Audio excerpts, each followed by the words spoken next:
Hey guys, Mr. Happy here and welcome to my video with my overview and thoughts for patch 2.45 for Final Fantasy XIV A Realm Reborn. Just came out on December 9th, 2014, and it's going to have a bunch of stuff. It's going to have the continuation of the Zodiac weapon quest, it's going to have some Dragoon buffs, some ninja nerfs, slight nerfs, it's going to have the inclusion of the assist system for Coil, and it is going to have the Eternal Bond system, aka the marriage system. Sorry, it's really early in the morning right now, so if you see me, I have a tissue right here wiping my nose. It's because I'm a little bit congested, so apologies for that ahead of time, but without further ado, let's go right into the patch 2.45 notes.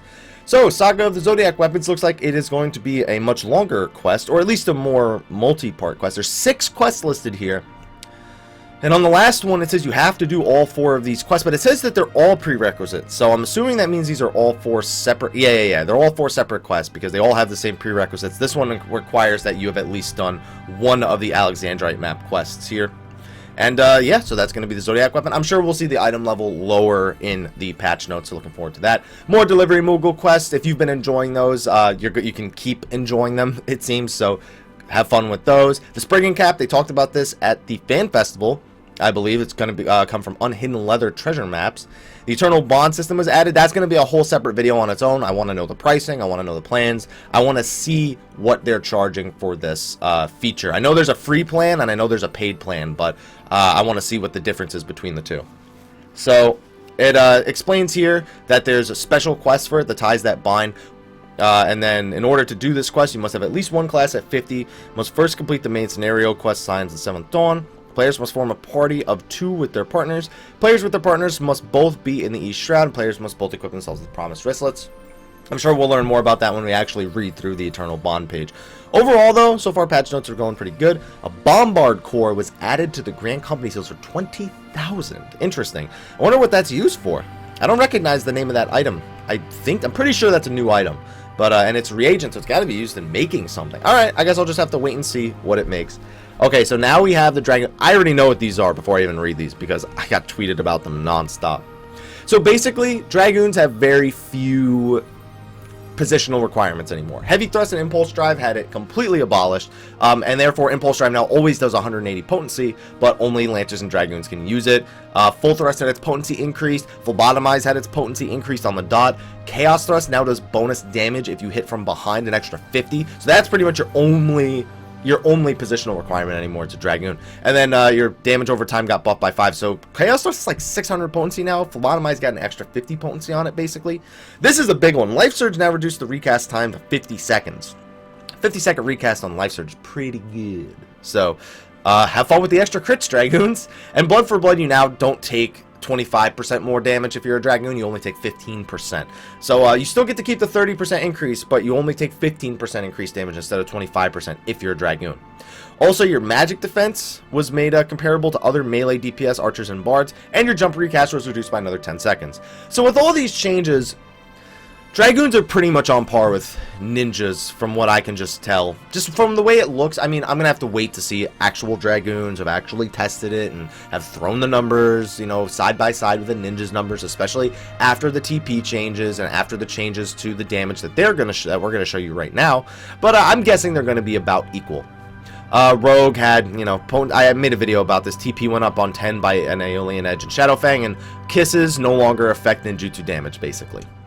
Conjurors also get Stone Skin too. AoE Stone Skin, get it at level 50. Can't use it in combat though, guys. So this is really just for preparation. And you know how many times you gotta make that Stone Skin macro, you know, all 8 people? Well, now you don't need that macro anymore. Just replace it with Stone Skin 2 and you're golden. So players can now repeat turns of the Final Coil. This is the assist system for the Final Coil, where even if you've beaten Final Coil, you can help other people beat it. Now, if your party contains players replaying a turn prior to the weekly reset, the number of treasure coffers appearing upon completion will decrease. So if somebody is helping you beat Coil, like if you have one person, you're going to get less loot. But that player will also be ineligible for loot. So it says the rules right here. If there are 1 to 4 players in your party replaying a turn, only a single treasure coffer will spawn. Hopefully in the case of turn 13, that's the weapon. If there are 5 to 7 players in your party replaying a turn, you will get no loot. So you can't basically, if people were worried about people selling Coil runs, like 7 people selling it to one guy in 2.45, and as opposed to, like, you know, normally what happens where it's like way later down the road, well, that won't be happening here. Because with the assist system, you can't do that. There eventually will be groups that sell it without using the assist system, but there's nothing you can really do about that. Okay. And there's a little warning to let you know that that's gonna be what happens. One treasure coffer will appear, etc., etc. These are designed to facilitate cooperation and allow practice in the final call. Good. Good. Maybe I'll help some people out, but a lot of people aren't going to want the help just because they get the less loot. At least that's how I feel. That's what's going to end up happening. A weapon is now guaranteed to drop upon completing Ramu, and also you get Diamond Dust upon beating Shiva, and you can use that to upgrade the weapon. So you can upgrade Shiva's weapons now. I don't know how many item levels it's going to go up, but okay, I'm cool. I'm just actually surprised they didn't do that right away, because because Shiva was kind of another case of, you know, sort of dead on arrival. Had the 120 accessories, which were actually really good. I'm glad that they had that, but the weapons themselves are kind of like, yeah, these look cool, but you know, a lot of people already had 110 weapons, or at that point 110 soldiery weapons were so easily obtainable that beating Shiva for a 110 weapon was not most people's goal, you know. So I'm glad to see that you can upgrade those now, especially for vanity purposes. And they removed the item level sync from all the dungeons. They just added it to half a patch ago. So it looks like it's coming back at 2.5. But at this time, material bonuses will be granted to gear who's... I don't know what that means.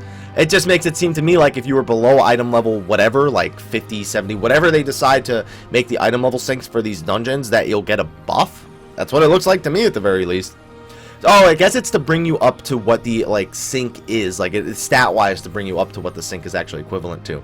So a bunch of new recipes here. It's not my kind of thing right here, so I'm just going to go through it real quick. Cypress log.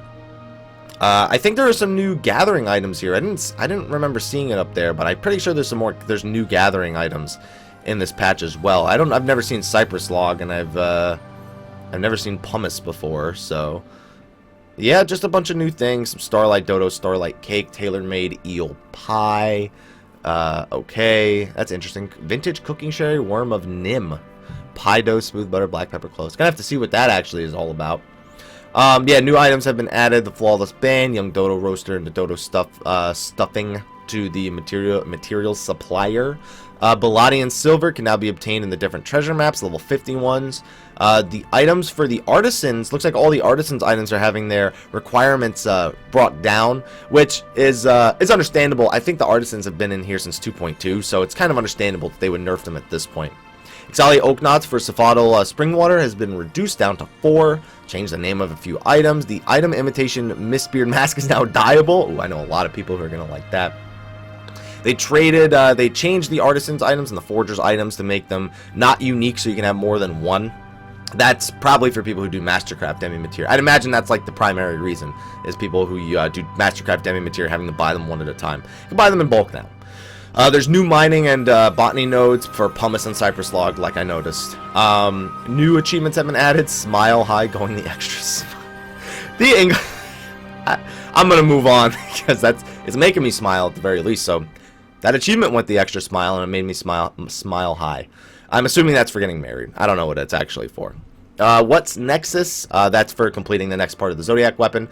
The Embrace emote, since that's being shown here, I'm assuming that's for the Eternal Bond system. Yeah, can be obtained through the Ceremony of Eternal Bonding. So, interesting. Okay, item levels now. So the next relics are item level 125. I actually guessed they might be, but I was kind of hesitant to believe they would be item level 125. But I guess that's kind of good, because if you can't yet beat Coil, you now have a weapon that's still good until you beat at least turn 12, as opposed to beating turn 10 and 11. Because 10 and 11, a lot of people have beaten. 12 is really where a lot of groups have, you know, a stopping point. Groups can start getting 120 weapons if they want, but at least you have something that's going to look different. It's not just going to be a glowier weapon, and it's going to be item level 125. It also looks like the Shiva items are being upgraded to item level 115. What are the names of these relics? Excalibur? Ragnarok? Really? I was expecting that was going to be what the Dark Knight relic was called, or whatever they have in Heaven's Word.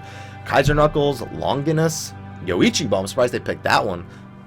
Why did they have to name it Sasuke's Blade? I gotta get enough Naruto jokes as it is. Now I have Sasuke's Blades. I hate this game. Anyway, Nirvana for the White Mage, a Lilith Rod for Black Mages, Apocalypse and Last Resort for Scholar and so let me get this straight. They took the Ragnarok, which could have easily have been the relic weapon for the sword. Could have been for that. They made that the warrior weapon. Then they took the Scythe weapon from Final Fantasy XI and turned it into the Arcanist Grimoire. And then they took a Dark Knight ability from Final Fantasy XI and turned it into, I'm assuming Last Resort is the Scholar one. I can't tell because they're both Arcanist Grimoires. I just think that's funny. That is just like all the Dark Knight like item names are just gone now. So they're going to be completely different when we're going to be using different names entirely than what some people expected when Heavensward comes out. So Aegis Shield is the name of the shield. Sorry, excuse me. And then we have all the different items from the Eternal Bond system. All of this stuff right here is all Eternal Bond system. Looks like we have some new decorations you can add. Palladian Silver, Pumice, Furite Sand, I should say, Bronze Lake Crystal. I'm interested to see because these, I don't know what these items have got to be for the Zodiac weapon. Stained Cloth, Perfect Vellum, Aged Vellum, Perfect Firewood, maybe some new recipes. Here's the Bombard Core. I just still don't know what it's used for. Smoldering Carcass, most recent invasion. This core remains red hot, being removed after its owner. Huh. I'm interested. Maybe it's a reagent. It's used in something. So maybe this is in preparation for future recipes, or maybe I just didn't see the recipes. Maybe I just totally missed the recipes that these things were used for. I know some of these what some of these items are used for. I don't know. We'll just have to wait and see. There's a new meal item, Demon Box. There's no better way to tell thank you. Oh, so this goes to the guests of the wedding because it says thank you for attending my ceremony of eternal bonding. So you actually can give the people who attend your wedding you can give away quite a few minions then, because I can imagine you can invite quite a few people to the wedding. Oh, it's pretty cool that you can give the guests a minion. That's pretty cool. I think that's pretty cool. I don't know about you guys. I think that's pretty cool. This is more Eternal Bond stuff, I'm guessing. Bubbles, petals, hearts, yeah. Furnace Ring, Perfect Mortar, Perfect Pestle, Aged Ring. I don't know what any of this stuff is used for. So, interested to see that. Let me see if there's anything Aged Ring. It's only on here once, yeah. I don't know what it's for yet. I think a lot of these items are being added ahead of time for a future patch. Diamond Dust, the Ceremony Choco, this doesn't say mount. I'm assuming this is from the Eternal Bond system, but use to summon your Ceremony Chocobo mount. Yeah, it says it's a mount here. I'm just surprised it's not, designated as a mount here. Oops. Forgot to turn my phone off. Sorry about that, guys. And new optional items, of course, for the cash shop.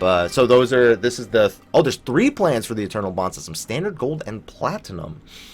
Interesting. Well, that's the video that's coming right after this one, so hopefully my nose won't be bothering me as much by then. So they're adding the last year's Christmas stuff I expected. Really? Adding the Udion J minion from turn 13.